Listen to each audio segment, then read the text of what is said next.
por en este importante evento que expondrán el doctor Pablo Goldschmidt desde Mónaco, con la moderación de nuestra directora de práctica farmacéutica del Foro Nacional de las Américas, la doctora Liliana Nogueras.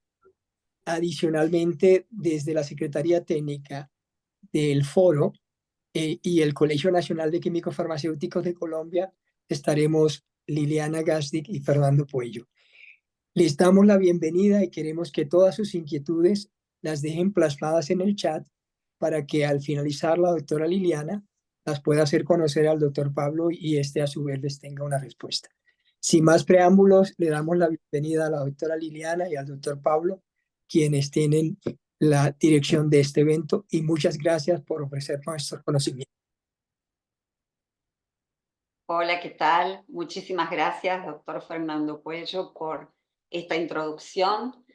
Bueno, hoy vamos a empezar este ciclo anual de webinars del Foro Farmacéutico de las Américas.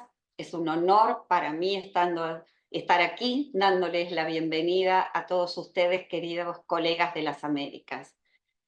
Y para mí es un doble orgullo y emoción presentar a el doctor Pablo Goldschmidt. ¿Por qué? Porque el doctor Pablo Goldschmidt, además de ser un virólogo de excelencia y un profesional destacado, ha sido mi compañero de estudio y juntos nos hemos recibido de farmacéuticos y bioquímicos en nuestra querida Facultad de Farmacia y Bioquímica de la Universidad de Buenos Aires. Les quiero contar que el doctor Pablo Goldschmidt es farmacéutico y bioquímico, egresado de la Facultad de Farmacia y Bioquímica de la Universidad Nacional de Buenos Aires, pero como no le alcanzaba con eso solo, al mismo tiempo estudió psicología con orientación clínica, graduado en la Facultad de Filosofía y Letras de la UBA. Después de formarse en nuestro país, emigró y en Francia se formó en virología en el Instituto Pasteur y se especializó en farmacología antiinfecciosa y farmacología clínica, doctorándose en farmacología molecular en la Facultad de Medicina de la Pité de la Universidad de París. Desde hace más de 2 décadas es coordinador voluntario ad honorem de misiones de formación de campo para equipos médicos en Pakistán, en Ucrania, México, España y en países de África. Es autor de numerosos artículos internacionales de investigación y ha escrito libros, entre los que se destacan La gente y los microbios, y Americanos lastimados, y Las cicatrices de American Scars Abandoned y Serás mamá mañana. No tengo idea cómo pronuncié el anterior, porque no tengo idea. Pablo, después pronuncialo vos, por favor. Quiero agradecerles a todos su presencia. Quiero contarles que el doctor Goldschmidt, si bien hace muchísimos años que desarrolla su carrera en Europa, no permanece desconectado de la realidad sanitaria de la América Latina y de nuestro país también en particular. Está permanentemente en contacto con nuestra región. Así que qué bueno, Pablo, te doy la bienvenida. Sabes que es un orgullo, una satisfacción, un honor para mí poder presentarte. Y empecemos. Bueno, muchas gracias. Agradezco mucho que me hayan invitado. Eh, Esta charla tendría que durar 4 a 5 horas y vamos a hacerla en 1 hora. Vamos a tratar de condensar un poquito. Y de lo que se trata hoy es qué significa hacer farmacia o ser farmacéutico, ser bioquímico y ser médico hoy. Y la conclusión es que no podemos seguir trabajando con el bagaje científico y técnico con el cual salimos de la universidad, porque la farmacia, la medicina y la biología molecular ahora son el presente y son el trabajo de todos los días. Entonces, yo quisiera empezar, si me dan la posibilidad de compartir la pantalla. Ahí estamos compartiendo pantalla, ¿no? Perfecto. Entonces, vamos a empezar ahora y vamos a ver, perdón, ahí empieza la presentación. ¿De qué vamos a hablar? Vamos a hablar de cómo se desarrolla y se controlan medicamentos gracias a la transmisión de la información genética. O sea, lo que nosotros antes conocíamos como biología molecular y como algo que era de bioquímicos o de científicos, ahora los tratamientos que necesita la gente ya no son ni privilegio ni exclusividad. Y no podemos seguir trabajando sin que la farmacia, el médico, los químicos, los legisladores y los ejecutores de políticas sanitarias trabajemos juntos. Y van a ver cómo no se va a poder seguir trabajando en biología molecular sin una conciencia política muy seria. Lo primero, entonces, vamos a hablar de qué hace el farmacéutico, el médico o el químico hoy frente a los tratamientos del presente. Entonces, nosotros estudiamos en la facultad de la Universidad de Buenos Aires y vamos a hacer una interacción de la facultad de farmacia, de medicina, con el agua salada de los salares, en los cuales hay una especie de color rosado en la superficie, y vamos a trabajar un poco para entender la biología molecular con los boletos de colectivo de autobús Capicúa. ¿Qué significa? ¿Qué quiere decir hoy hacer biología molecular leyendo cosas al revés y al derecho?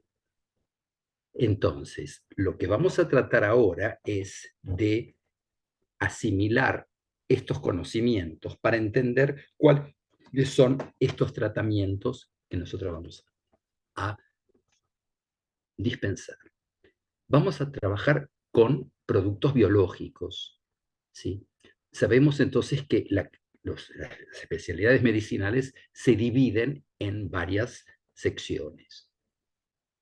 Pero estos productos biológicos, que hasta ahora eran una categoría, son, a partir de este momento, todo un panorama nuevo que se abre y para el cual no fuimos sensibilizados en nuestra formación.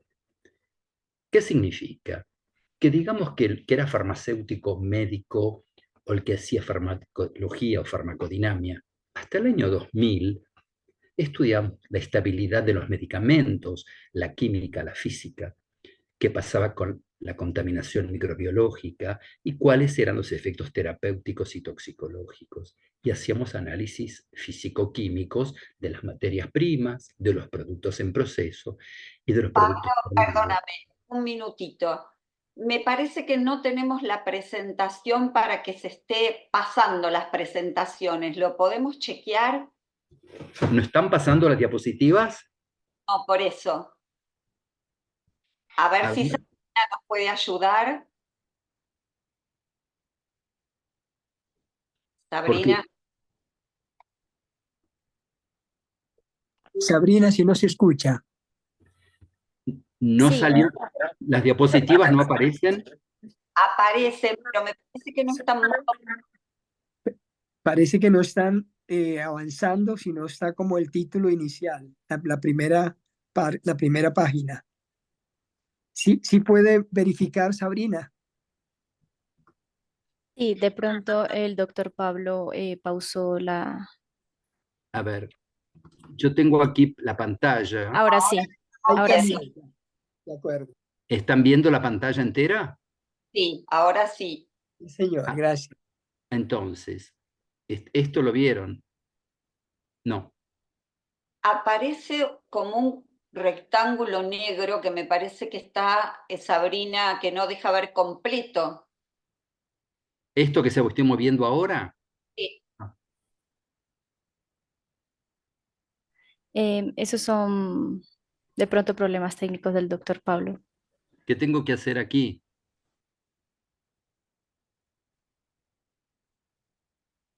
Lo puede arrastrar a un extremo a ver si desaparece de la pantalla, porque lo demás se alcanza a ver. ¿Ahí lo ven?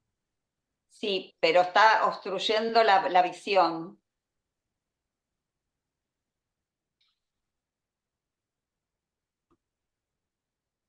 A ver, Ahora no estamos compartiendo. ¿están viendo? No. No. Pedimos mil disculpas, pero esto es tecnología y estamos en vivo y pasa. No sé, aquí dice, estamos compartiendo, ¿no es cierto? Entonces, Sabrina, ¿lo podríamos dejar en esta forma y cómo va pasando Pablo las diapositivas? porque el otro día funcionaba perfecto. Sí. Disculpe, ¿será que puede darle a presentar en la opción de presentar? A ver si de pronto se arregló. A ver,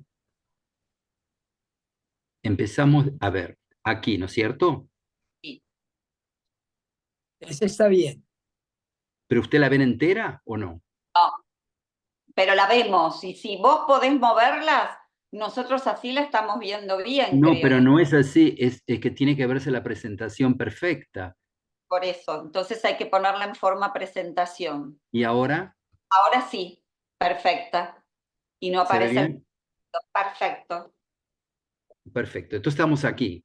Adelante. Entonces, bueno, volvemos a que hasta el año 2000 estamos en este tipo de situación en la cual la formación que nosotros teníamos era química, física, microbiología y terapéutica, y que lo que trataba de explicar es que no alcanza hoy. Estamos en la segunda mitad de la década del 2000, en un foro farmacéutico en el cual hablamos de farmacias, de hospitales, ministerios de salud y autoridades sanitarias y universidad. Y lo que les quería comentar es a dónde nos lleva el saber de hoy. Y vamos a hablar de medicamentos biológicos, que era una subsección dentro de la farmacología y que hoy nos ocupa prácticamente todo el espacio porque son productos con características particulares que los diferencian de los medicamentos obtenidos por síntesis química. En las universidades, colegios profesionales y autoridades reguladoras tenemos que afrontar este reto. ¿Por qué? Porque la biotecnología ya es lo cotidiano en las cajitas de los tratamientos que nosotros estamos ofreciendo a los pacientes.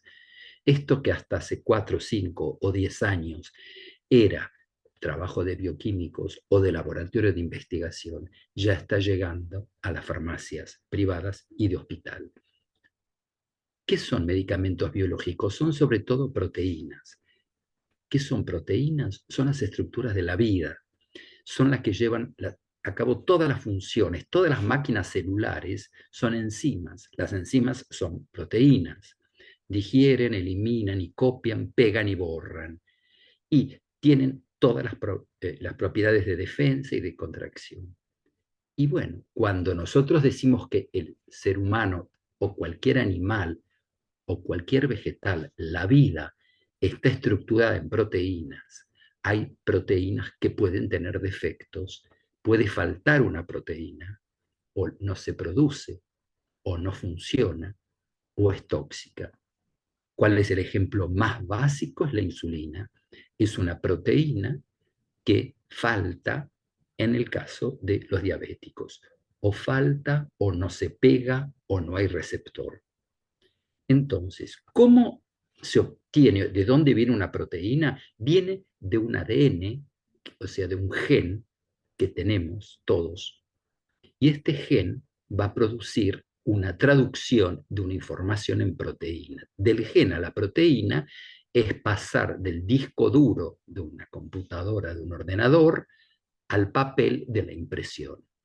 Entonces, aquí estoy indicando que el ADN, que es el disco duro, va a producir ARN, que puede hacer un splicing y cortarse y transformarse en un mensajero y transformarse en una proteína. Esta proteína puede por sí misma servir o no servir. Hay proteínas que no sirven porque están inmaduras. Para madurar necesitan azúcares pegados, ¿sí? Entonces, si nosotros queremos fabricar proteínas, podemos engañar a la bacteria metiendo información. ¿Cómo se puede meter información? Con el plásmido.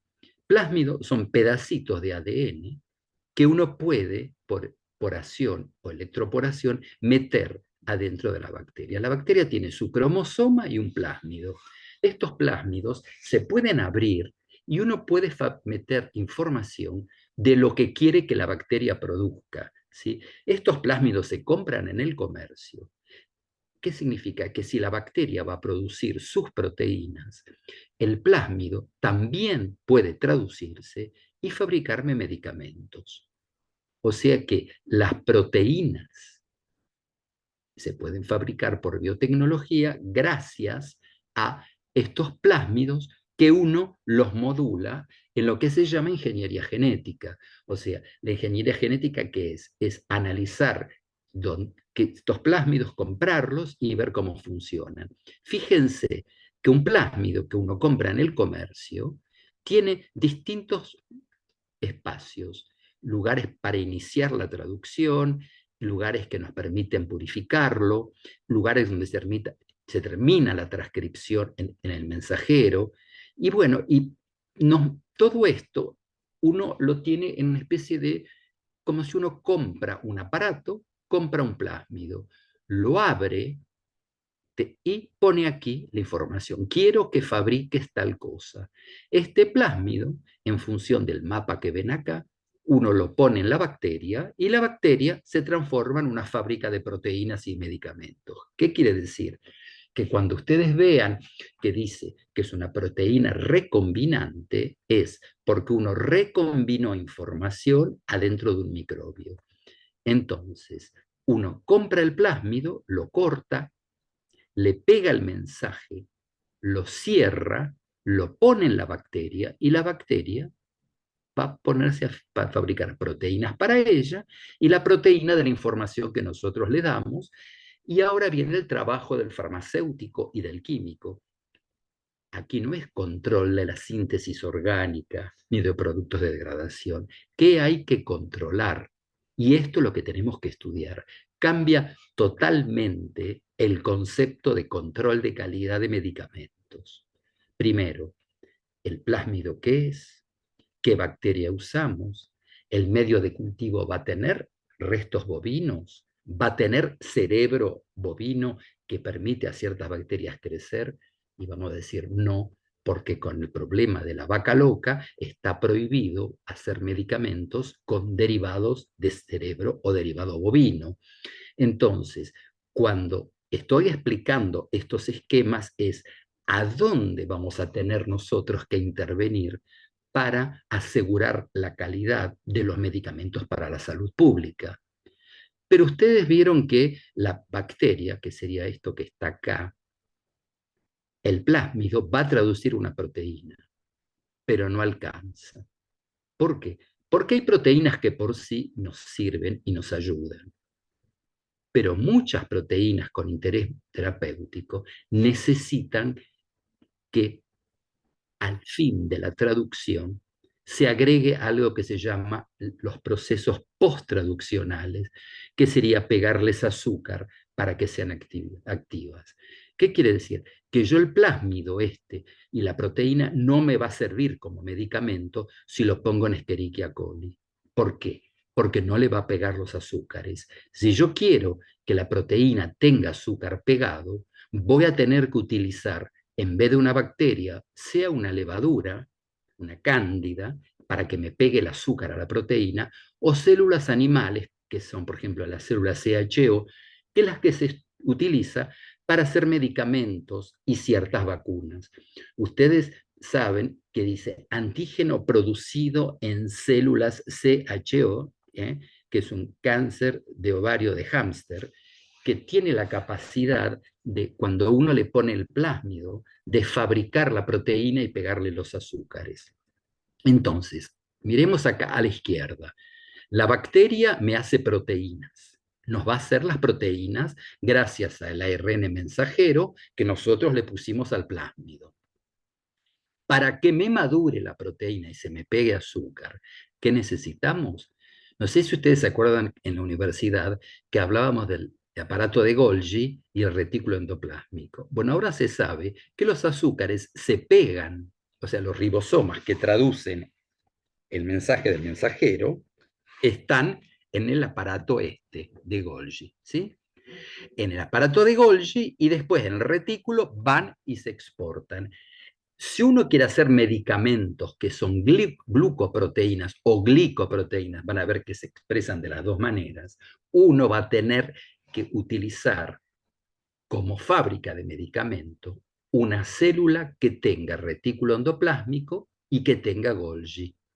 A partir de ahí vamos entonces a poner un plásmido especial para que nos produzca esto. ¿Qué significa? Que la glicosilación de proteínas o lípidos, ¿se entiende? Se produce en el aparato de Golgi y después se exporta por el retículo endoplásmico. La mayoría de los medicamentos son glicoproteínas, entonces necesitamos un sistema que lo produzca de manera eficaz. Y si vemos nosotros las glicoproteínas en los tejidos animales y tejidos humanos, prácticamente todos los tejidos tienen proteínas que tienen azúcares, poliazúcares o lípidos, con lo cual muchos medicamentos, para que sean activos, se tienen que fabricar desde el punto de vista biotecnológico en sistemas capaces de hacer procesos más allá de la traducción, o sea, la post-traducción, y serían levaduras o células CHO. ¿Qué quiere decir? Que producir un medicamento y vacunas, sobre todo vacunas con proteínas que requieren procesos post-traducción, se realiza en cultivos de células humanas que tienen Golgi, porque se necesita hidroxilar, metilar, agregar lípidos, fosforilar, glicosilar y acetilar. Todo esto que nos parecía a nosotros como el sumum de la química biológica en su momento, es en este momento parte de la actividad cotidiana del farmacéutico y bioquímico que trabaje en contacto con productos biotecnológicos y que quiera saber cómo se produjeron. Para poder hacerlos hay que poner un plásmido, lo mismo que en la bacteria, pero un plásmido que reconozca células eucariotes. Se construyen, no sé, ingeniería genética, uno dice, quiero cortar acá, compra, y está todo en el modo de empleo, o sea, en el prospecto, usted corta, después le pega la información que quiere, lo pega con el sistema que hay para pegar el plásmido, se transfectan, ¿sí? Se pueden transfectar células humanas y se propagan, y después ustedes tienen en un frasco una fábrica de glicoproteínas que después, una vez purificadas, las van a tener en la farmacia como insulina recombinante o como otro tipo de medicamentos. Entonces, hacer todo esto significa que tenemos que entender de dónde viene, y fíjense que la eritropoyetina, la hormona de crecimiento, la insulina y los interferones, todos se obtienen de esa manera. Ahora, si hablamos de proteínas glicosiladas, también tenemos que hablar de anticuerpos, porque la terapéutica cambió. Ustedes saben que Milstein es un médico y bioquímico argentino que tuvo el premio Nobel, que fue el que inventó los anticuerpos monoclonales. ¿Cómo los inventó? ¿Cómo se les ocurrió? Inyecta un antígeno, un ratón. Después, en el vaso, retira los linfocitos y los pega a un tumor, ¿sí? A un tumor de una célula de un linfoma inmortal. Y crea un hibridoma. Se mezcla el tumor con la célula del vaso del ratón. ¿Qué vamos a obtener con eso? Una célula inmortal que no va a producir anticuerpos. ¿Qué quiere decir? Que la célula tumoral le va a dar la inmortalidad y el linfocito la capacidad de hacer anticuerpos. Entonces, esta idea genial de los anticuerpos monoclonales es lo que permitió la primera generación de estos anticuerpos. Entonces, tenemos un ratón, lo inoculamos con una proteína, por ejemplo. Cuando yo empecé a trabajar con HIV y queríamos tener un anticuerpo monoclonal contra la proteína 41, después retiramos el vaso del animal y los mezclamos con las células del mieloma, del tumor. Y algunas, las que se iban mezclando, eran hibridomas y nos producían anticuerpos. Y hacíamos diluciones Y una vez que teníamos una sola celulita y veíamos el anticuerpo, decíamos, es un clon monoclonal. Y era contra una parte del antígeno, ¿sí? Y de nuevo, piensen que si tenemos que crear la farmacia, la bioquímica y la medicina del presente, tenemos que entender qué significa hoy lo que hay que controlar. Ahora, estos anticuerpos terapéuticos empezaron en el 75. En el 84 bajó la inmunogenicidad y hasta llegar a lo que se llaman anticuerpos humanizados. ¿Por qué? Porque ustedes saben que los anticuerpos tienen forma de Y. Esta es la parte de acá arriba, la que va a reconocer el antígeno, por ejemplo, del tétano, del polio, del HIV, del SARS-CoV-2. O sea, de aquí es de donde cada anticuerpo es distinto. Y hay partes que son constantes. Esta parte constante es la parte constante del ratón. Hubo gente que trató de humanizar y mantener la parte variable mezclándola con anticuerpos y información humana, hasta el 94, que llegamos a lo que se llaman anticuerpos humanos o humanizados. Vamos a ver la diferencia.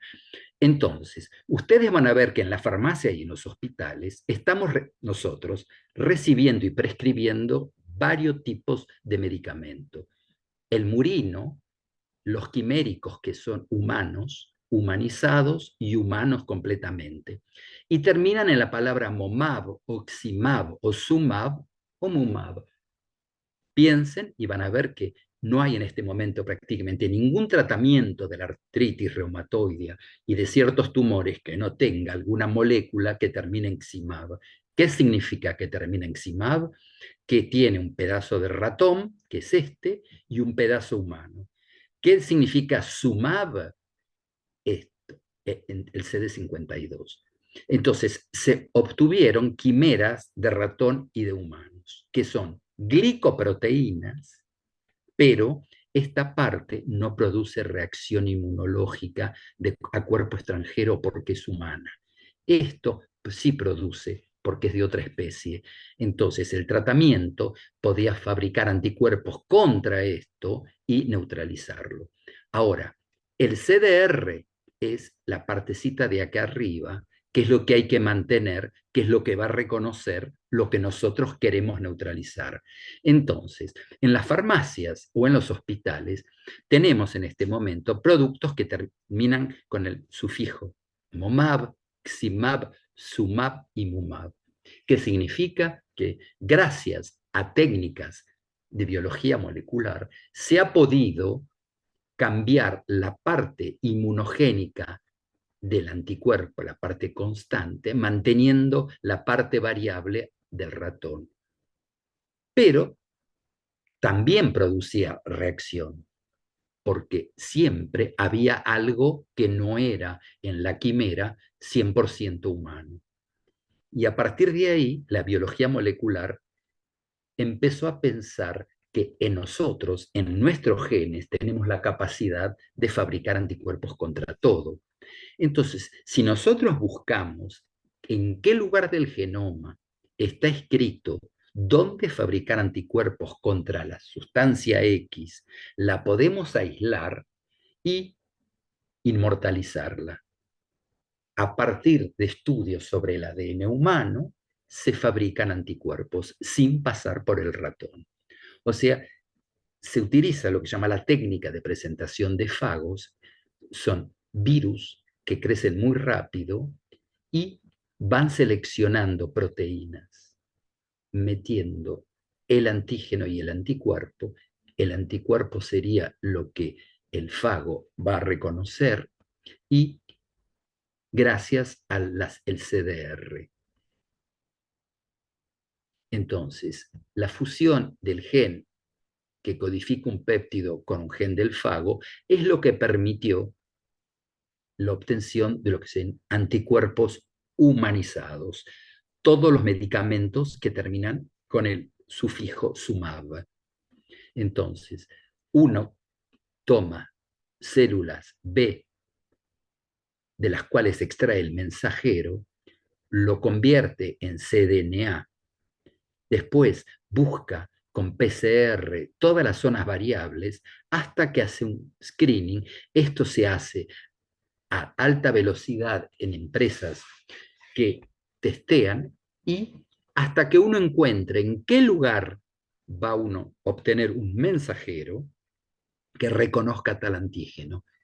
Y esto es el adalimumab, que es el anticuerpo, el primer anticuerpo contra el TNA-alfa, que está cambiando muchísimo el pronóstico de las enfermedades autoinmunes y de la artritis. Y inclusive se está utilizando en uveitis y en bastantes otras patologías. Entonces, uno tiene las células B, busca el ARN mensajero, utiliza la técnica de Fago, selecciona y después la pregunta que yo hago es ¿qué tenemos que controlar? Acá no hay síntesis orgánica. Significa que no se va a poder ahora trabajar como farmacéutico en la industria si no se tiene una formación básica de biología molecular, porque esto es lo que se está ya utilizando en los hospitales e incluso en algunas farmacias. Entonces, de nuevo, si tenemos dadores y tenemos nosotros que expresarlo, tenemos que entender perfectamente bien las técnicas de biología celular para aislar células, cómo se separa el ARN sin que la RNasa lo destruya, cómo se buscan los sitios en que se reconoce, cómo se trabaja con los fagos, y esto es lo que se está en este momento utilizando en los bioreactores para la producción de los medicamentos del presente. Aquello no es futuro, los anticuerpos que se venden o que se dan en los hospitales en ciertas patologías y sobre todo en oncología, así son que se obtienen. ¿Qué quiere decir? Que estos monoclonales terapéuticos que empezaron siendo de ratón y ven que la inmunogenicidad va bajando, porque aquí había problemas de efectos secundarios, aquí ya no hay. Los anticuerpos humanizados son los que terminan en sumab, en omalizumab, y es lo que en los hospitales, lo que hagan farmacia hospitalaria o los médicos del hospital o los que hagan trabajo de investigación, tienen que entender que la nomenclatura inclusive de los medicamentos está cambiando. Fíjense usted que tenemos estos comprimidos que para nosotros controlábamos en los tiempos de disolución, lo que nos enseñaron en química, y ahora tenemos que saber cuál es el productor del anticuerpo, la célula, para qué tejido va, con qué sistema. Entonces, en función de eso, el fabricante va a elegir un prefijo, después le pone una B si lo pone en una bacteria o lo pone, o si es para una infección, perdón, si el origen y el tipo de anticuerpo, MAB, es monoclonal, PAB es policlonal y CEP es proteínas de fusión. Entonces, la nomenclatura presente de los medicamentos también ha cambiado. Y fíjense que en dermatología tenemos toda esta línea de productos que ya están disponibles. El adalimumab, este humano. Fíjense, el dupilumab, el etanercept, estos son células de fusión, se utilizan en dermatitis atópica, en psoriasis, en hidroxiadenitis, en cardiología para dislipidemias y riesgo cardiovascular ya se están utilizando, los ensayos clínicos se están terminando.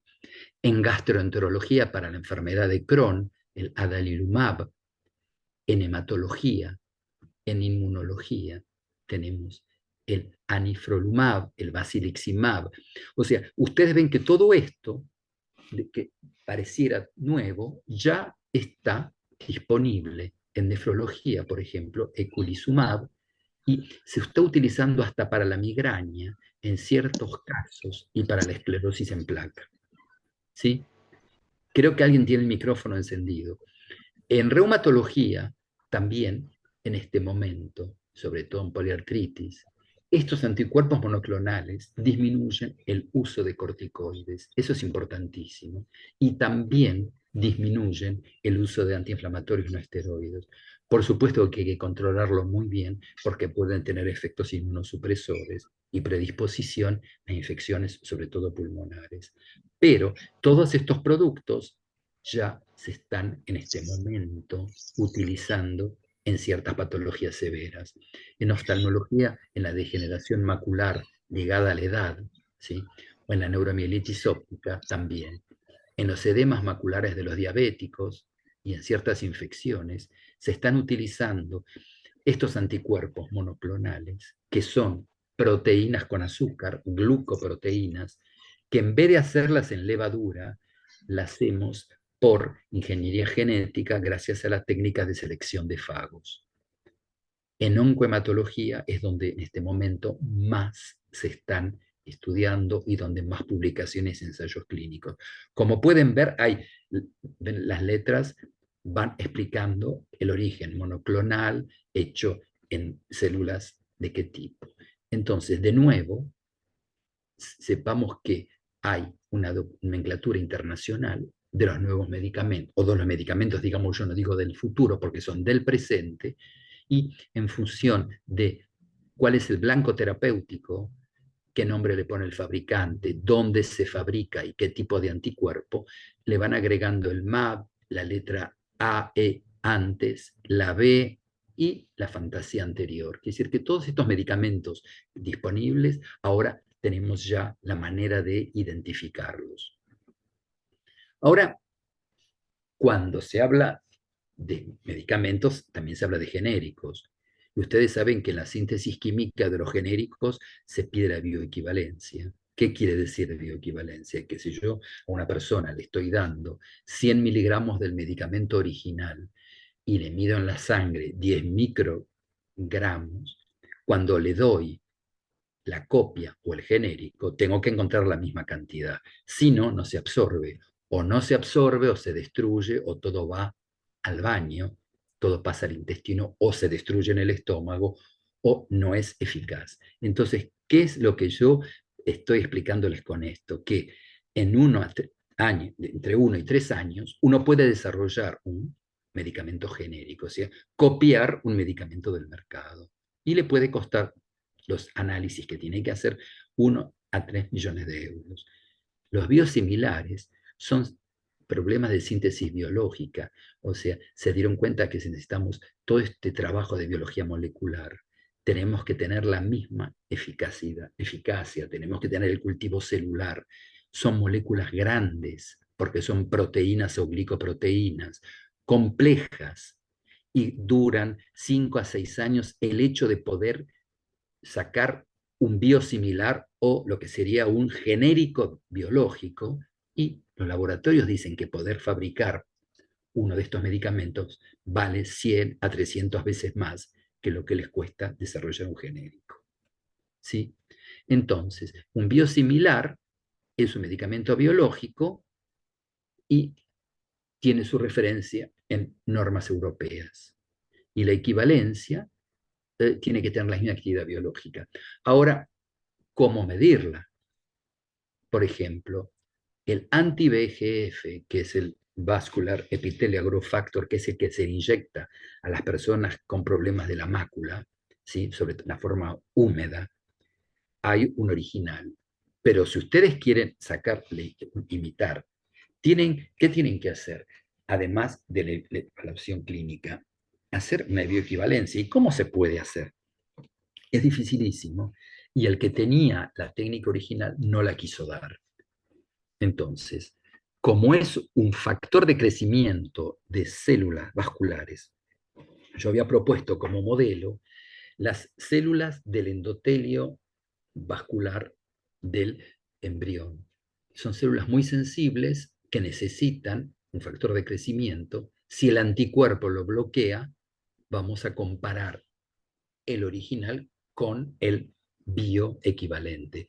Pero ven que medir la actividad biológica de un bioequivalente requiere otra cosa que una cromatografía, porque no es la huella digital de la molécula, es la actividad de la molécula. Y lo mismo con la toxina botulínica, que la gente pensaba que fabricar toxina botulínica alcanzaba con la estructura molecular, y no, cuanto más limpia es la toxina, menos activa es, porque necesita, es como si fuera un dímero con un hemaglutina alrededor.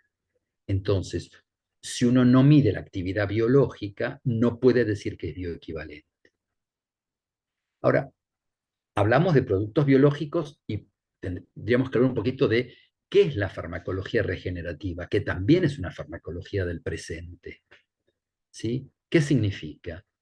Que en este momento hay terapia celular y terapia tisular. Hay trasplante o utilización de células que se dan para diferentes tipos de patología, de banco de células. Y aquí también es importantísimo el control de calidad y el control del Estado, de la autoridad sanitaria, y que los farmacéuticos sepan qué controlar cuando a alguien le están inyectando en la vena células de un banco o de una empresa privada. ¿Sí?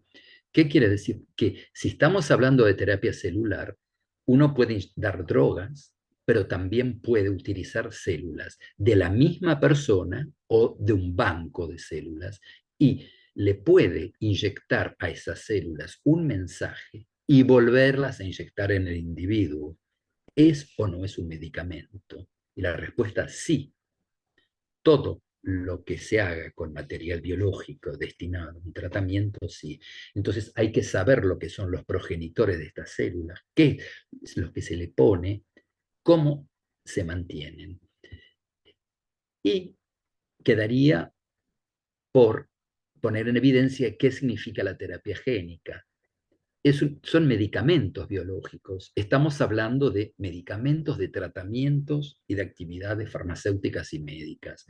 Son terapias que contienen una sustancia activa que contiene o constituye un ácido nucleico recombinante. O sea, es un medicamento que en vez de que tenga aspirina o ibuprofeno o ampicilina, tiene ADN o tiene ARN. Y el razonamiento que tenemos que tener es el mismo. Es un medicamento, tenemos que saber lo que hay adentro, tenemos que poderlo controlar. Y por eso yo insistí tanto cuando hubo el problema del COVID, y yo decía, cuando vienen los frascos con estas terapéuticas mal llamada vacuna, ¿qué rol tiene un farmacéutico para saber lo que hay en cada frasco? El fabricante tiene que decir qué método hay que utilizar, y eso no se dijo. Entonces, si a ustedes le dicen que hay 100 unidades infecciosas de una terapéutica anti-COVID, mal llamada vacuna, ¿cómo hago yo si estoy en un aeropuerto o en una aduana y quiero saber si hay 100, si hay 200 o 650 unidades inmunológicas o infecciosas o virus vivo? Y eso es lo que tenemos que aprender. En terapia génica y en todo que son estos bioproductos, nosotros tenemos que tener un efecto terapéutico, profiláctico, diagnóstico, que dependa del ácido nucleico recombinante. O sea, el efecto y la sustancia lo tenemos que conocer y poder cuantificar y calificar. Entonces, la Administración de Alimentos y Medicamentos, la FDA, define la terapia génica como la capacidad para modificar o manipular la expresión de un gen o alterar propiedades biológicas. ¿Qué quiere decir alterar un gen? Es fabricar proteínas. Esto se nos escapa. ¿Se entiende? Meter información es al menos la capacidad ex vivo, in vivo e in situ de cambiar la expresión de algo. ¿Qué significa in vivo? Yo inyecto algo que cambia la expresión proteica. Ex vivo, saco células de un individuo, las trato con un virus o con un plásmido y las vuelvo a inyectar.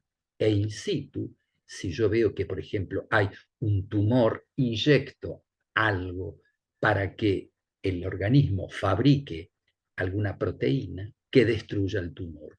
O sea que ven, la terapia génica se puede hacer en el individuo, fuera del individuo y por vía general. En la terapia ex vivo, las células se modifican cuando se extraen del paciente. Hasta diciembre del 22 se aprobaron 13 terapias génicas. ¿Cómo funciona? Puede funcionar de distintas maneras y el objetivo, por eso yo puse en el título, desarrollo y control. ¿Qué tenemos que controlar? Cuando hay enfermedades con mutaciones heredadas, hay genes que pueden cambiar, aquí fue la G, que pueden ser heredadas o por factores ambientales, ¿sí? O por agentes mutagénicos. La terapia génica puede reemplazar un gen que falta.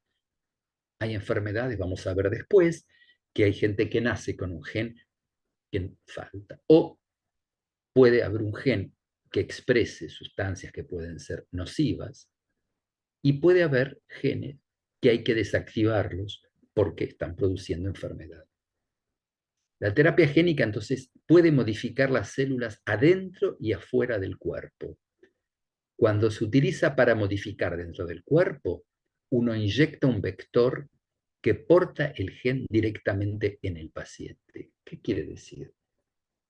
Que si alguien tiene una enfermedad, yo puedo, y le falta una proteína, puedo inyectarle un virus asociado al adenovirus, se llama AAV, que no es patógeno, que se va a tratar de meter en las células, dar información, y esa célula va a fabricar lo que el paciente no fabricaba y va a tener como resultado que la proteína que no tenía y que ahora tiene haga desaparecer los síntomas. Se puede hacer dentro del organismo y fuera. De nuevo, esto ya se hace en los hospitales y ciertos medios para estas células ya están en las farmacias y por eso quería explicar que ya lo de la terapia génica es presente. El primer medicamento se aprobó en el 2012 y todos decíamos, qué maravilla, porque era para un problema de lipoproteínas. Bueno, lo facturaron $1 millón, no lo podía comprar nadie y había poquísimos pacientes, con lo cual Glivera no existe más. Ahora, yo les decía que esto que estamos hablando es la farmacia, la bioquímica y la medicina del presente. ¿Cuáles son los medicamentos de terapia génica autorizados? Hay una enfermedad que es una inmunodeficiencia combinada por adenosina desaminasa. Es muy, muy desagradable porque son bebés que nacen y permanentemente infectados y pueden morir de septicemia. El Teletón italiano, el San Raffaele de Milán, ellos desarrollaron un tratamiento que se llama Strimbelis, que se aprobó en el 2019, pero la asociación que se hizo con el fabricante factura este tratamiento 2 millones de euros, con lo cual ustedes ven que de nuevo biología molecular y farmacia no se pueden separar hoy, 2024, de un compromiso social y de la política. ¿Qué hace un padre y una madre con un chico con esta enfermedad si el costo de lo que es eficaz porque se probó es exuberante? ¿Y qué pasa con la drepanocitosis, que también es tan común? Porque uno de cada 1.300 recién nacidos en el 2020 en Estados Unidos y en Europa tenían estas células, ven en forma de, se llaman faliciformes, son en forma de os, los drepanocitosis, los drepanocitos. Acá tenemos drepanocitos también, se ven bien al microscopio, transportan muy mal la hemoglobina y son enfermedades a partir de los 3 meses. Producen, por supuesto, ACV en los chiquitos y muerte prematura, además de problemas de anemia, de agotamiento, es una enfermedad mortal. Apareció un medicamento que se llama Casgevy y que se autorizó. Lo mismo pasa con Skizona y Sinteglo, que son para la talasemia. En el caso de la talasemia, las células, los glóbulos rojos se apelmazan, se achicharran. ¿Sí? Los pacientes tienen genes de betaglobina mutados y prácticamente la cantidad de hemoglobina que circula es baja y son pacientes que necesitan permanentemente ser transfundidos. La hemofilia B, lo mismo. Hay un medicamento que se acaba de aprobar y el precio que le aplica, ustedes ven los moretones que aparecen en la gente joven, los hemofílicos, la enfermedad de la sangre azul. Una persona normal puede coagular, un hemofílico no va a coagular.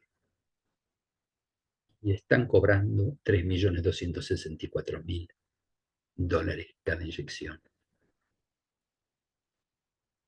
La de un adrenoleucodistrofia cerebral es lo mismo, con problemas de ácidos grasos, y ven el costo de este medicamento. En la leucodistrofia metacromática también es una enfermedad muy rara, se acumulan lípidos en el cerebro. Apareció el medicamento más caro de la historia de la farmacia y de la medicina, y se hizo un boom como que fuera algo maravilloso, porque es una infusión única, una sola dosis que se le pone a las células progenitoras de la sangre del propio paciente y que le cobran en abril. Pregunté, la inyección vale $4.250.000. Ustedes se dan cuenta hasta dónde lo que estamos hablando tiene implicaciones sociales y políticas. Lo mismo la distrofia retiniana. Cuando la gente pierde la visión, no problemas de mácula, pero cuando los chicos jóvenes tienen esta distrofia, ¿sí? Por mutaciones bialélicas del gen RPE65. Hay un medicamento Luxturna que inyectado permite parar la evolución completamente a $425.000 por ojo. La neuropatía de Leber es lo mismo, aparecen chicos chicos, se inyecta un virus con una información genética, la enfermedad se para y recuperan la vista. El precio no se conoce. En la atrofia espinal, que hay bastantes casos en México, el individuo sano conecta la neurona con el músculo, en el individuo con la atrofia muscular espinal no, porque tiene una falla genética, ¿sí? El gen de la neurona motora 1. Aparece un medicamento que funciona, es un tratamiento con un virus, o sea, se inyecta un virus, se llama adeno-associated virus, administra este gen, los pacientes producen con una sola infusión intravenosa y el precio, $2,1 millones por dosis en Estados Unidos, en Europa no lo tenemos. En la de Duchenne, lo mismo. En la atrofia muscular de Duchenne, que hasta ahora se sabía que era de pésimo pronóstico, es muy triste, muchos chicos, ¿sí? Con problemas ambulatorios y problemas para expresarse, con problemas, dificultades para adquirir la palabra, hay un tratamiento de biología, un tratamiento de terapia génica. Funciona. ¿Cómo lo compramos? Vale $2 millones. La inyección, la ampolla. Y ahora pasamos a la parte de células TCAR, que es otra aproximación, que es tomar sangre o progenitores de una persona, ¿sí? Lo tratamos con técnicas de biología molecular, se las inyectamos y el paciente destruye el tumor por reconocimiento de los antígenos de las células tumorales. O sea que el tratamiento con células del receptor antigénico quimérico T o células CAR-T es una inmunoterapia nueva que permite tratar ciertos cánceres, sobre todo linfomas. ¿Qué pasa? ¿Hay preguntas? Perdón, después, si tienen... Esta terapia con células TCAR que funciona tan bien para los tumores, no funciona en tumores sólidos, sí funciona en lo que son linfomas y leucemias. El tratamiento es muy caro y en Barcelona, gracias al esfuerzo del gobierno, y en Canadá, se está pagando $70.000, paga el Estado, cada infusión de células TCAR. O sea, cada modificación se toman y se modifican en los centros de transfusión, con resultados espectaculares para linfomas B y T, que antes eran de pésimo pronóstico. Con respecto a las terapias de base de ARN mensajero, todavía no hay muchos datos. Lo único que conocemos es lo que se utilizó para el SARS-CoV-2, que lo conocen todos más o menos. Se inyectaba un ARN mensajero y la gente producía proteínas contra el SARS-CoV-2. El objetivo inicial de las terapias a base de ARN mensajero no era tratar el COVID, pero bueno, hubo un desliz y una escapada de la indicación terapéutica. Y queda todavía de hablar un poquito de los que pronto vamos a tener a disposición en los hospitales y en las farmacias, de lo que se llaman productos antisentido. Son inyecciones, es muy interesante, oligonucleótidos que tienen un sentido contrario a un mensajero, entonces lo bloquean, lo atrancan y no se expresa. Entonces, ciertas enfermedades desaparecen o se inhiben porque el mensaje queda bloqueado con algo que es contra el ARN mensajero. ¿Sí?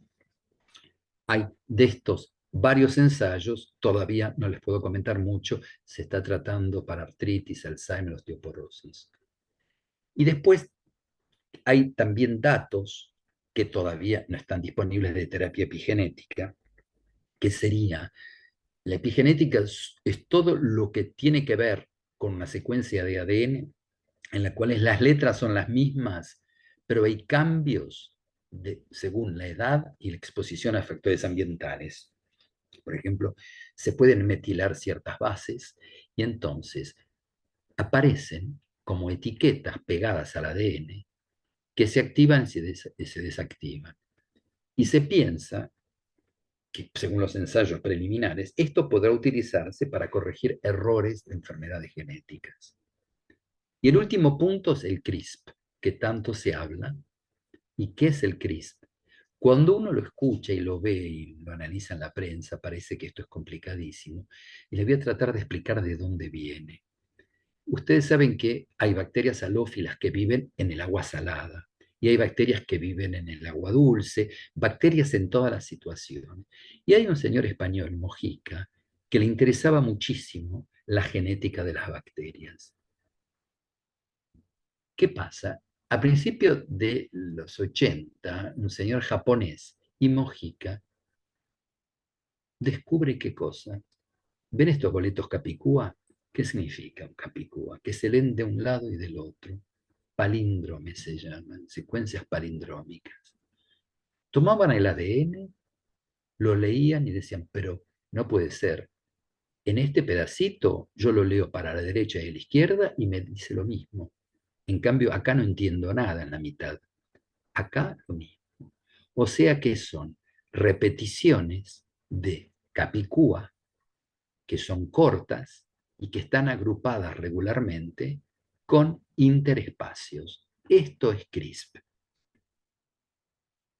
Entonces, Mojica vio que había en las bacterias del agua salada y en todas las otras bacterias. Cuando pone la computadora, ve que hay secuencias capicúa que se leen de derecha a izquierda a derecha, y espacios en la mitad. Y estas secuencias están en prácticamente todas las bacterias. ¿Qué pasa? Que si ustedes tienen esa secuencia, la pregunta es, ¿qué hay en el medio? O sea, supóngase, yo digo arenera, la puedo leer de derecha a izquierda y derecha a izquierda, ¿sí? Pero ven que aquí hay lugares que, no, digo, ¿y esto qué significan estos espacios? ¿Qué pasó aquí? Hasta que, con ayuda de varios laboratorios, se dieron cuenta que estos son pedacitos de secuencias de virus. Uno se pregunta, pero si son bacterias, ¿qué tienen que hacer acá los virus? A partir de ahí, de los capicúa y de los espacios, se empezó a estudiar qué es esto que hay acá en el medio. ¿Qué hay en el medio de la secuencia capicúa? son pedazos de virus que una bacteria contactó o conoció. Si la bacteria le ganó la lucha al virus, cortó el ADN de ese virus o el ARN y lo dio vuelta y lo pegó acá. Si lo vuelve a encontrar al virus, lo corta en pedacitos, lo reconoce por acá. O sea que en el cromosoma de la bacteria hay una especie de memoria inmunológica. A partir de ahí, mucha gente dice, me vuelvo creyente, porque pensar que nosotros fabricamos anticuerpos para defendernos, pero los microbios invisibles, cuando los atacan los virus, o los atacaron hace miles de años, quedaron en el agua salada, en el agua dulce o en todas partes, consecuencias capicúa y pedacitos, diciendo cada uno de los que lo atacó en la historia de la evolución es interesantísimo. ¿Por qué? Porque la próxima vez que un virus ataque a la bacteria, si la bacteria reconoce ese virus, un pedacito como este, va a fabricar un sistema, gracias a estos capicúa, que lo va a destruir. O sea, nosotros tenemos los capicúas que se repiten y el 1, 2, 3 y 4, que son los espaciadores. Estos espaciadores, que yo puse el signo de pregunta, no son espaciadores, son secuencias de cosas que la bacteria conoce. Si tienen aquí una secuencia líder y acá lo que se llama Cas. ¿Qué son estos Cas? Estos Cas son tijeras. ¿Qué quiere decir? Que si yo tengo la secuencia capicúa, el pedacito del virus y una tijera, cuando venga el virus, esto se da vuelta y me corta el virus. Entonces, ¿qué es la historia del CRISP? Es meter algo en un lugar y cortar la información genética. Eso se llama edición genética. Por supuesto que todo el mundo puso el grito en el cielo, pero esto es terrible, esto va a ser eugenesia, esto va a ser cortar genes de los seres humanos. ¿Por qué? Porque esto funciona en el ADN. Si yo le saco un pedazo y le pongo otra cosa en el ADN, la generación futura lo va a mantener. Entonces, ¿ustedes imaginan si hacen eso en un óvulo o en un espermatozoide? Ustedes van a meter información que va a pasar a generaciones futuras. ¿Gracias a qué? Gracias a las secuencias capicúa, a lo que ustedes van a mandar como guía entre dos secuencias capicúa que quieren cortar. Ahora, la cosa no es tan fácil, y de nuevo estas flechitas azules es qué es lo que nosotros tenemos que controlar. Por ejemplo, la bacteria del estreptococo tiene, cuando viene un bacteriófago, se dieron cuenta que detrás del spacer está una enzima que se llama la CASP, una nucleasa. Entonces, ahora hay sistemas que uno puede comprar en el cual tiene pegado esto a una guía. Yo le digo, quiero que te pegues en tal lugar del ADN. La ingeniería genética para eso sirve. Pégate en tal lugar. Entonces, esto se me va a pegar y la enzima del estreptococo me lo va a cortar. Pero me lo puede cortar de los dos lados y me puede hacer desaparecer ese pedazo de información. La cuestión es, ¿y después qué? O sea, yo puedo meter el ADN vírico y la enzima Cas, cuando lo reconozca, me lo va a destruir. El CRISP va a cortar esto que se ve aquí, y el problema, ¿y después qué pasa? O esto se vuelve a pegar y el gen que por ahí producía una enfermedad desaparece, o le agrego secuencias sanas y se me pegan acá y curo a un gen o una enfermedad. ¿Qué pasa? Que hasta ahora llegamos a cortar, pero pegar información tiene un rendimiento solo del 5%. O sea que el tema CRISP todavía está bastante verde. ¿Por qué? Porque si tenemos una célula y nosotros pedimos que queremos una secuencia y arreglarla, se puede arreglar, se puede sacar, pero no siempre la historia funciona bien. O sea, primero, ¿cuál es el desarrollo conceptual? Y esta es la farmacología ya del presente. ¿Por qué? Porque el gen de interés tiene que ser conocido. Entonces, se pone el gen en un vector, que es un plásmido, un ADN viral, y ¿qué es lo que se hace? Se van cortando y pegando secuencias según nos digan los técnicos o los ingenieros que hagan biología molecular. Entonces, ¿para qué sirve?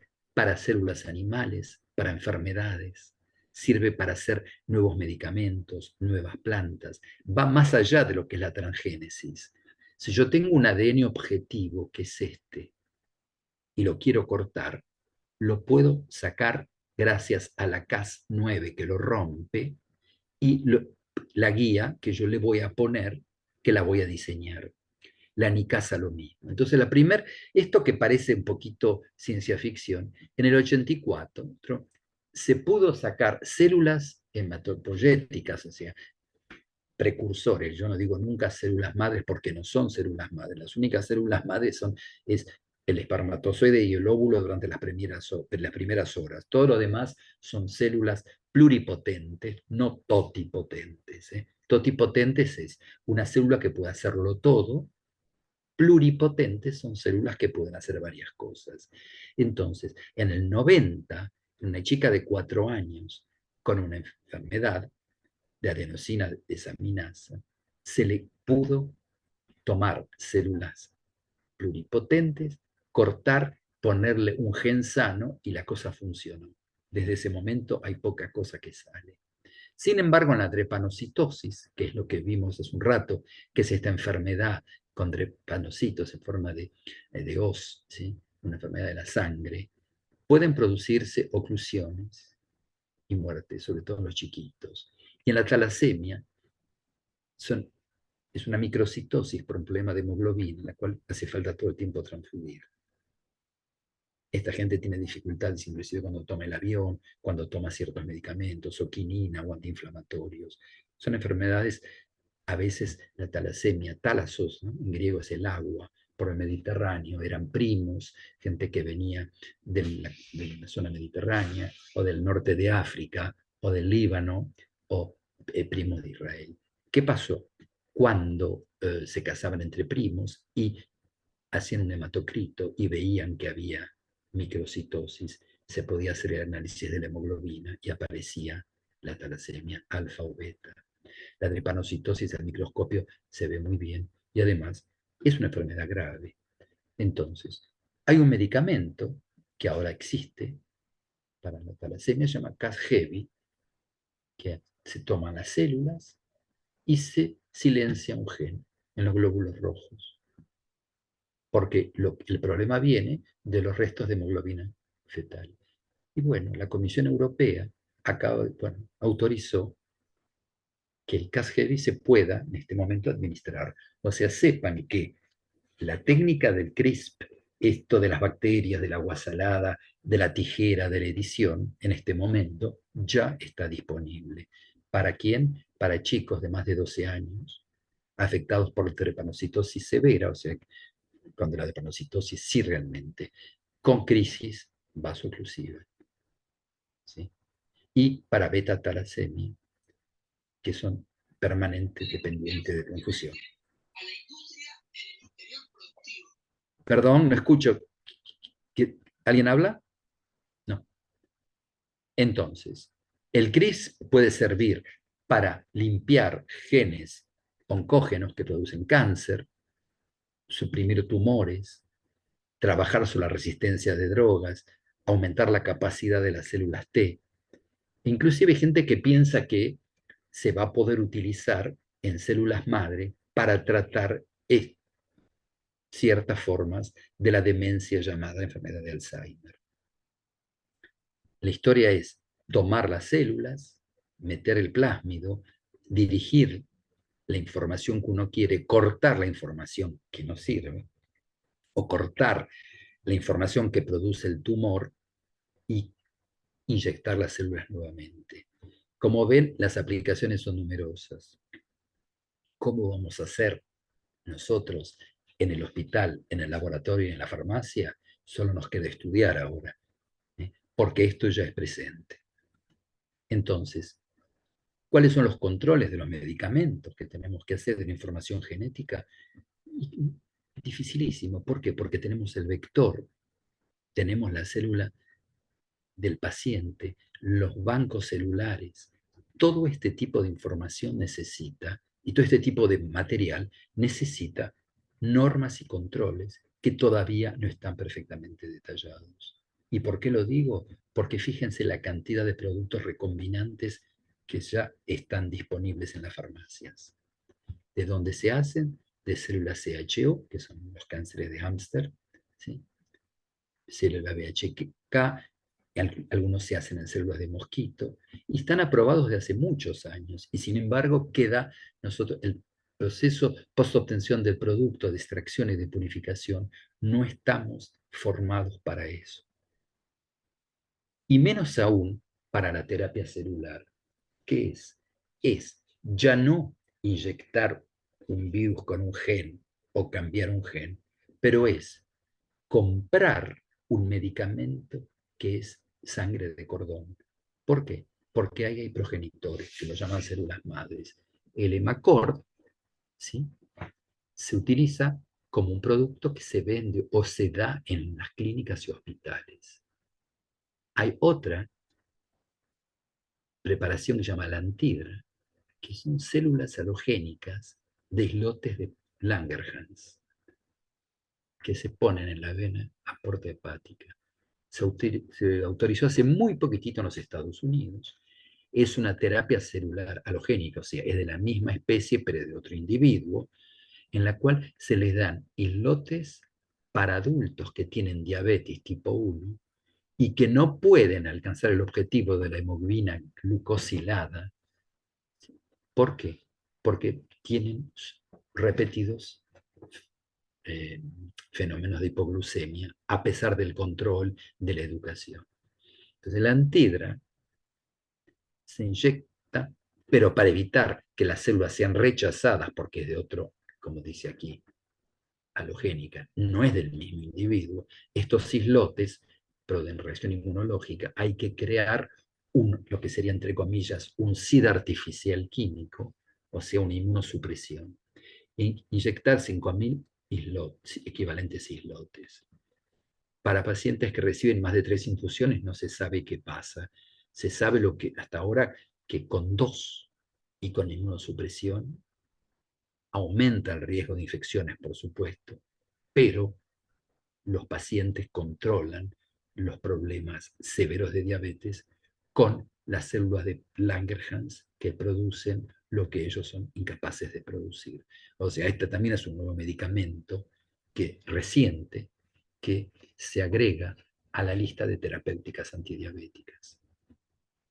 El IMBRIA también es una terapia de células T autólogas que se toman células del paciente, siempre de hasta 25 años, que tienen leucemia linfoblástica, para los cuales había muy pocos tratamientos, y con recaídas de reactivación del tumor después de 2 o 3 tratamientos. Bueno, funciona en ciertos linfomas. Es un tratamiento que se hace sobre las células del propio paciente. Es una inmunoterapia dirigida al CD19, se compra o se vende tal cual. Hintuit son queratinocitos y fibroblastos halogénicos que se cultivan en colágeno bovino, que es un soporte para poner en la superficie de una herida vascular. ¿Sí? Es una lámina para cicatrizar, con 4 millones de células. Ducord son células hematopoyéticas y que se utilizan con sangre de cordón umbilical, terapia halogénica de progenitores hematopoyéticos. ¿Qué pasa? Cuando yo trabajaba en el banco de tejidos, nosotros en Francia decimos que el cuerpo humano no es mercadería. El problema es que esto no se puede ni comprar ni vender. como hacen los Estados Unidos en otros países, no sé, pero esto solo se puede hacer en estados fuertes con sistemas de seguridad social, porque si esto se muestra que es eficaz, tenemos que dar la posibilidad que aprovechen todos los pacientes para poder tener progenitores hematopoyéticos de sangre de cordón, ¿sí? O sea, ven que hay varios tratamientos con células de cordón, pero el cordón umbilical en el nacimiento se tira. Y además se necesitan cordones de cesárea. ¿Por qué de cesárea? Porque en parto normal la flora vaginal, sobre todo los lactobacilos, contaminan y es muy difícil descontaminar un cordón. En cambio, en la cesárea, como el espacio es estéril, entonces se toma el cordón y se pone en un medio con antibióticos y antifúngicos y se extraen y se concentran en las células CD34, que son los progenitores. En Francia es gratuito, se hacen los bancos de sangre. Aquí, como ven, ya se venden en el mercado este tipo de células. El IMDIGIC es otro tratamiento también, pero ¿qué es? Es una terapia para destruir tumores, que es un virus que se inyecta en lesiones cutáneas, subcutáneas y en ganglios de personas con melanoma. Tiene una cantidad de unidades formadoras de placa de virus y estos virus ayudan a destruir las células tumorales. Mgenix es también otro virus que se utiliza para la hemofilia B. ¿Qué significa? Que estamos en este momento frente a una cantidad de medicamentos, como por ejemplo el Lumicime, pero sin salud pública y ética no nos sirve. Ver el costo anual de esto. El eculizumab, ¿eh? Anticuerpo monoclonal, vale cada frasquito 6.830 euros o dólares, casi lo mismo. Bueno, en un año, ¿quién puede gastar $700.000? No, si no hay solidaridad social y si un Estado fuerte, esto que estoy explicando no tiene sentido. El Carbaglu lo mismo, es para pacientes con niveles altos de amoníaco y con riesgos mortales, hace $790.000 por año. El Ravictis, para pacientes con problemas de ciclo de la urea, ven el precio. El Luxturna, que es lo que se utiliza para la distrofia retiniana, con inyección intraocular, también tiene un costo que es imposible a pagar. Entonces, llegamos a la cuestión de la ética, porque en la ética es muy fácil hablar de si uno está por o contra la fertilización in vitro, uno está por o contra el suicidio asistido, que es el debate francés, si uno está por o contra la interrupción del embarazo, pero acá la ética social de las bioterapias es cuidado a dónde nosotros vamos a poner el límite si para poder ser tratado necesitamos, por ejemplo, para el Carbaglu $790.000 en un año. Fíjense, esto es lo que gasta en Francia el Estado para ciertas enfermedades por persona, 40.000, 30.000, 27.000. Fíjense, esto no lo puede pagar un individuo, solamente lo pueden pagar países con sistemas basados en la solidaridad. Todos estos son medicamentos activos. Estos son el costo, el rango número 11 en el costo del glutide, hormonas, lo que vale por año. ¿Quién lo paga? Tiene que ser obras sociales, tiene que ser el Estado, tiene que ser el individuo, tiene que ser la solidaridad social, y ese es el debate ético más importante. Porque el costo que paga el contribuyente es importantísimo. Por ejemplo, para el Humira, que es un inmunosupresor, ¿sí? Que es un anticuerpo monoclonal, como les comenté, humanizado, o para la enfermedad intestinal de Crohn, gasta el Estado francés 460 millones de euros. Para los problemas de degeneración de la mácula, 322. Crestor, para el colesterol, 240 millones. ¿Qué significa? Que la ética hoy ya no es lo que se pensaba. Hablábamos de control en biotecnología roja cuando era medicina, de nuevos antibióticos, vacunas. Hay gente que se enoja porque dice que hay vacunas que no son vacunas y que el combate que tienen es ese. Otros que están con los, ¿cómo se llama? Los organismos genéticamente modificados o protegiendo el mar. Yo estoy de acuerdo, todo esto son combates que tenemos que tener todos de frente. Pero fíjense qué hacemos ahora cuando estamos frente a una persona que está enferma y tenemos un tratamiento y el costo es extremadamente abusivo. ¿De dónde viene? Entonces, de nuevo, ¿cuál es la ética de los bioproductos, de la terapia celular, de la terapia génica y la política sanitaria? Esto yo lo dejo abierto con pregunta, porque a pesar de la preocupación científica de las sociedades por la prohibición de la edición genética, ustedes saben que el CRISPR no se puede usar para embrión. Pero un señor en la China lo hizo y le salió mal. Fue un escándalo científico. ¿Qué pasó? El HIV se pega al CCR5, es un receptor. Entonces tomó el CRISPR y le salió, tomó un embrión, un óvulo, perdón, y le cortó ese pedacito con una guía del CCR5. ¿Qué quiere decir? Que el HIV no se iba a pegar. Entonces iban a ser una criatura sin riesgo de SIDA. Pero la mala suerte quiso que no sea una, pero sean mellizas. Una sin los receptores y la otra con el receptor. ¿Sí?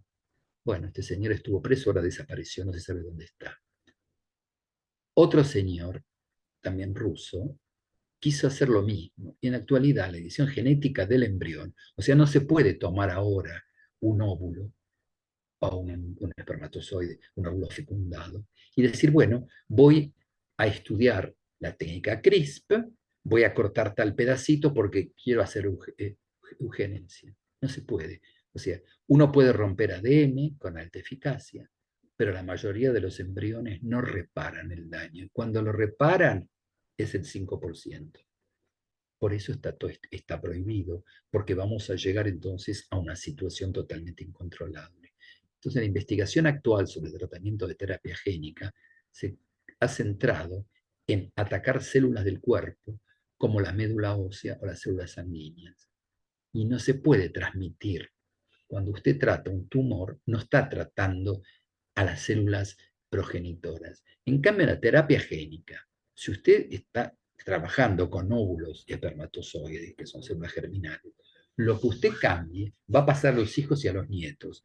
Entonces, por eso ni los Estados Unidos ni Europa permiten que se use dinero federal, o sea, dinero de fondos de los trabajadores, de los impuestos, para financiar este tipo de investigación. En China se puede hacer y en Rusia también. Pero ustedes ven el riesgo al cual llegamos y los límites. Entonces, uno se hace preguntas. La terapia génica implica realizar cambios en el ADN. Plantea preocupaciones éticas específicas en referencia a la edición del genoma. Cuando nosotros vamos a tomar células para cortar y pegar cosas, ¿cómo podemos distinguir los usos sanos y los pervertidos de las tecnologías? Es lo que yo digo cuando uno habla con gente que está en diputados o en senadores y hace estas preguntas. Le digo, nosotros trabajamos con la ciencia para avanzar en los tratamientos. Ustedes son los que tienen que darnos los límites. Pero no se puede decir, no se puede investigar. Porque ¿quién decide qué rasgos son normales y cuáles son una discapacidad o trastorno que hay que cortar? ¿Quién va a pagar estas terapias génicas? Y esto que vimos recién, a 700, a 1 millón, a 2 millones, pues esta cosa sin vergüenza que anuncian como precio, ¿quién puede hacerse cargo de estos tratamientos? Ahora, si la terapia esta de edición se hace como algo banal, las personas diferentes no van a tener lugar en la sociedad. Vamos a tener que permitir la terapia génica solamente para quién, para los que les consideramos nosotros de fenotipo agradable. Pero sí, ustedes se dan cuenta que todas estas preguntas no tienen por ahora respuesta. Entonces, tenemos nosotros el ADN, que lo estamos estudiando, manipulaciones genéticas, trabajos en bacterias, la transmisión de la información genética, que es el objetivo de esta presentación, y de los medicamentos. ¿Sí? Tenemos nosotros la información genética, tenemos la formación universitaria, tenemos la sal, o sea, lo que son las salinas a partir del cual aparece el CRISP. Pero después, ¿cuáles son los factores que afectan al rendimiento de las inversiones? ¿Cómo es posible que nos estén poniendo a nosotros frente al dilema de decir, o le consigue 4 millones o su hijo se muere, o 2 millones y se muere? ¿Me entienden? Entonces, están hablando, no escucho. Tienen que cortar el micrófono, por favor, porque si no, yo no puedo seguir. ¿Puede cortar? Entonces, hay gente que dice que tiene activos intangibles con patentes, marcas, secretos comerciales, pero nosotros, la amortización de una investigación, ¿de dónde viene?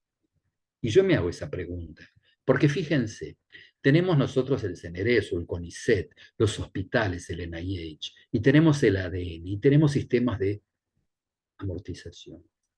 Si a uno le dicen que le venden un medicamento por $1 millón o por 4 millones porque hubo mucho trabajo de investigación, ¿quién lo pagó?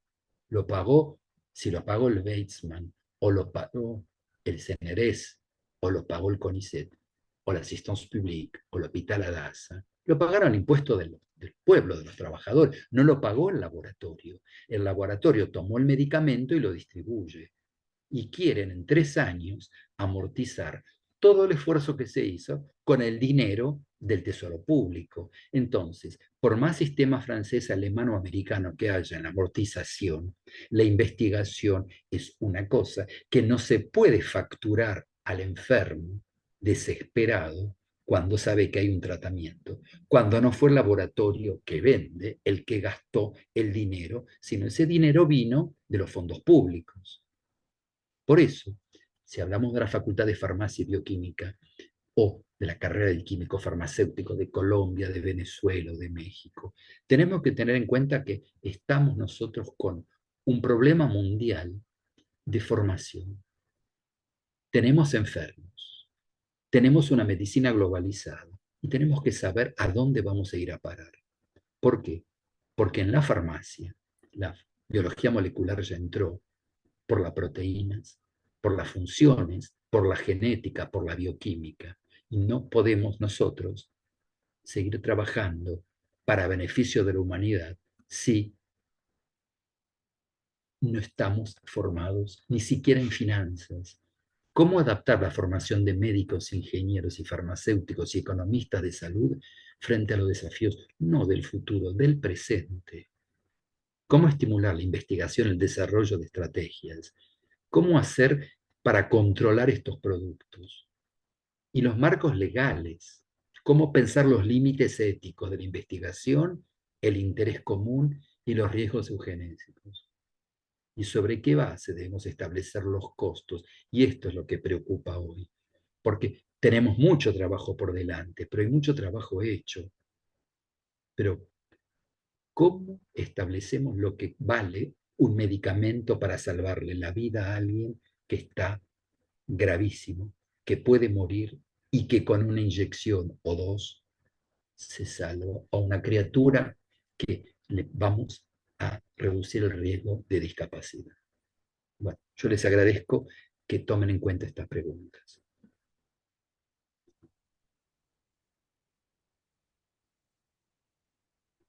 Hola. Hola, sí, aquí estoy. La verdad, Pablo, nos has interpelado de una manera que nos has acercado lo que es la realidad hoy en el mundo de este tipo de terapias, que a lo mejor no la vemos todos los días en las farmacias comunitarias, aunque sí en la mayoría de nuestras farmacias comunitarias, y ni que hablar de las hospitalarias, gran parte de estos medicamentos que nosotros llamamos alto costo, los estamos dispensando. Por eso es muy bueno que conozcamos realmente de qué estamos hablando, cómo se pueden llegar a lograr este tipo de terapias que realmente quizás para las generaciones más jóvenes es algo que están viendo con mayor cercanía, pero para una cantidad de profesionales farmacéuticos está muy bueno poder acercarnos de esta manera tan especial, tan didáctica, tan sencilla, de traernos temas que son tan complicados y que son ásperos para poder seguirlo cuando uno por ahí no es el tipo de tarea que está realizando todos los días, pero nos abre la mente, nos hace, Es lo que le espera a los que ingresan a la facultad ahora. claro, Ya y no van a hacer más química analítica como hicimos nosotros. por eso, pero es muy importante además esto de que nos abre la mente y de que nos permite tomar palpar realmente cuál es la realidad del futuro y del presente que estamos teniendo hoy en el ejercicio de la farmacia. Sí. Cuando, por ejemplo, a nosotros nos dicen que para los financiadores el gasto pasa por el medicamento de uso crónico habitual para las patologías, como la hipertensión, la diabetes y demás que pasan por nuestras farmacias, sabemos que los grandes gastos de los financiadores se van en este tipo de terapias. Y es muy difícil, entiendo también para las autoridades regulatorias y para los sistemas sanitarios y los financiadores, decidir hasta dónde se da la cobertura o no se da la cobertura. Pero Obviamente, ahí viene, perdóname, ¿no? Ahí viene un resumen de la presentación. Y es el siguiente. Yo lo aprendí esto aquí. ¿La salud es un derecho o la salud es un negocio? Entonces, si nosotros consideramos que es un derecho adquirido, es una cosa. Si consideramos que es un negocio, es otra. Ahora, si la cosa no está clara, ahí empieza el problema. ¿Por qué? Porque la gente que hace negocios quiere ganar dinero. Si la salud es un derecho, el medicamento se obtiene por lo que es la solidaridad nacional. Solidaridad nacional es todos damos para el que lo necesita. Es, desde el punto de vista filosófico, así se entiende. Ahora, si estamos con hospitales públicos sin presupuesto, entidades privadas que no les alcanza, otros que son muy golosos, márgenes de laboratorios que no corresponden a lo mejor a la inversión que han hecho. Entonces, todo eso hace que el debate es ese, es ocuparse de la salud de un pueblo. ¿Es un acto comercial o hay que basarlo en la solidaridad? Todos ponen para el que lo necesite. Y eso todavía no queda claro en muchos países de América Latina. sí, igual Pablo, aunque lo tengas claro, los recursos son limitados y ahí yo te quería también preguntar, ¿los costos para este tipo de terapias que ponen los laboratorios son justificados o a tu entender, y vos sos muy directo para decir cuál es tu opinión, son excesivos? Mira, indudablemente son excesivos, abusivos, pero vos fíjate cómo lo calculan. Ellos te dicen, un chiquito hemofílico, la mamá no va a trabajar tantos días por año. Lo tiene que llevar al hospital y gasta tanto de taxi. Cada transfusión vale tanto. Cada día que pierde el chico en la escuela tanto. Multiplicado da tanto, entonces mi remedio va a ser eso más un 20%. ¿Qué pasa? Que además te está cobrando el trabajo que hizo la universidad, el trabajo que hizo el CONICET, o el CNRS, o el INSER, o el Weizmann, todas las instituciones, o el NIH. Entonces, yo entiendo que es caro, pero los laboratorios que los están distribuyendo no son los que gastaron ese dinero. O sea, se lo están cobrando a doble, se lo están cobrando a la gente que trabaja y que paga para mantener las instituciones. Por eso el debate tiene que abrir. Y el objetivo de esta charla es un poco ese. Era presentar toda esta tecnología, todos estos resultados clínicos, porque de lo que yo les hablé es de lo que sí funciona. Y ver que por más que funcione, no sirve si no se le puede dar a los que lo necesitan. Por eso la primera diapositiva es terapias para los que la necesitan. Entonces, ¿cómo se paga? ¿Se paga o no se paga? Porque además no se pueden hacer biosimilares tan fáciles. Vieron que les comenté que hacer un biosimilar puede costar 100 millones de dólares, entonces no se puede. En Francia está lo que se llama Comisión de Transparencia. ¿Qué quiere decir? Que se juntan economistas, médicos y los de laboratorio y dicen, bueno, a ver, transparencia, ¿cuánto gastaron? ¿Cuántos pacientes? ¿Cuánto les va a costar amortizar? Más que esto no le damos. De estos medicamentos todavía no hay muchos. Hay algunos que se hicieron en oftalmología, pero fíjate que, por ejemplo, una cosa que costaba 400 ahora vale 60. Claro. El Estado dice, nosotros pagamos 60. ¿Qué pasa? Que cuando vos pagás mucho impuesto, no querés comprar en privado, vos querés que te lo dé el Seguro Social. El Seguro Social dice 60 o nada. ¿Por qué? Muéstreme usted que vale más. Entonces, cuando costaba 400, era al principio, hasta que ellos decían que había 1000 pacientes y que tenían que amortizar. Si cuando en vez de 1000 hay 7000, el Estado se reúne y dice, no, miren, ustedes están cobrándonos 400 por 7000, no da la cuenta. Pero además, ahora hay 20000.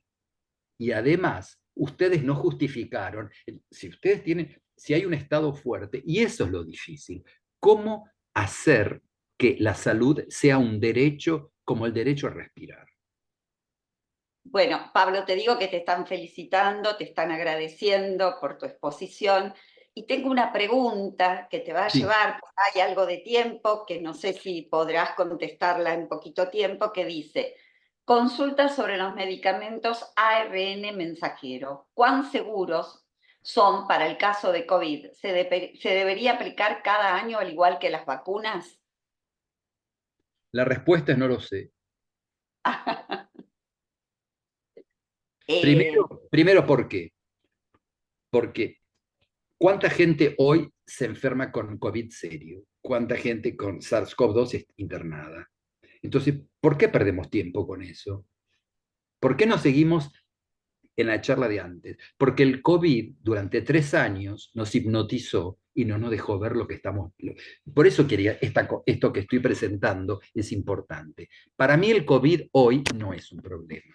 El problema es, ¿qué hacemos con los chicos con enfermedades genéticas que se van a morir o que van a quedar discapacitados si los podemos ayudar?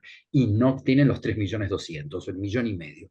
¿Qué hacemos con ciertos tumores que valen 70.000 por año las inyecciones de estas células CAR? ¿Quién las paga? ¿Quién lo hace? ¿Cómo lo hacemos?